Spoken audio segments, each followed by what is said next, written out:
Do you think it would be possible if you were an intellectual like you are at the beginning of the 20th century? Would you be able to predict the rest of the 20th century? No, I don't think at all. I think there was so many um, out of nowhere turns that no one would have seen them coming. And as an example, Lenin seizing power and making the Bolshevik Revolution a reality was regarded as utopian and insane. The fact that he pulled it off is close to miraculous, and it was quite literally unprecedented. The fact that so that's a very big one. Which aspect of it, sorry to interrupt, which aspect was hard to predict? That a singular figure with just some ideas would be able to take so much power?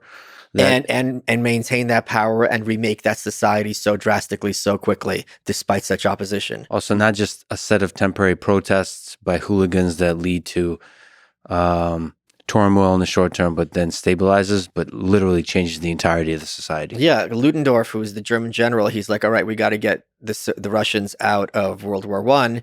He's the one who's like, all right, let's get this lunatic Lenin, who already tried and failed to have a revolution in Russia. Let's send him back there, and he's just going to cause problems to everybody, and it's going to be great because it's going to weaken Russia, and then our Eastern Front isn't going to have to be a problem.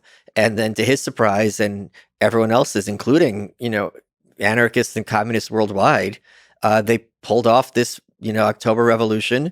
And then for a while, it's like, all right, I think my understanding is even people at the time in St. Petersburg and in Moscow were like, what does this even mean, right? Like, no one took it seriously. And then very quickly, you had the Cheka and the secret police and all these other kind of implementations of the communist state. And people are like, oh, they're not messing around. But they're like, all right, this is not going to last for long. And the USA, the US&A, we didn't even recognize the Soviet Union's legitimacy for a very long time. There were no diplomatic relations, and after a certain point, it's like, if you don't recognize Lenin and Stalin's government, who's the government of Russia or the Soviet Union? Is it the Tsar? Like, you have to recognize it. They're not going anywhere. So that was something that was not, I think, very predictable. The Great Depression. In retrospect, there were certain things that were predictable, but it was not at all the case that it needed to last as long as it did in the States as FDR made it do. So there's all sorts of things. I mean, if they fought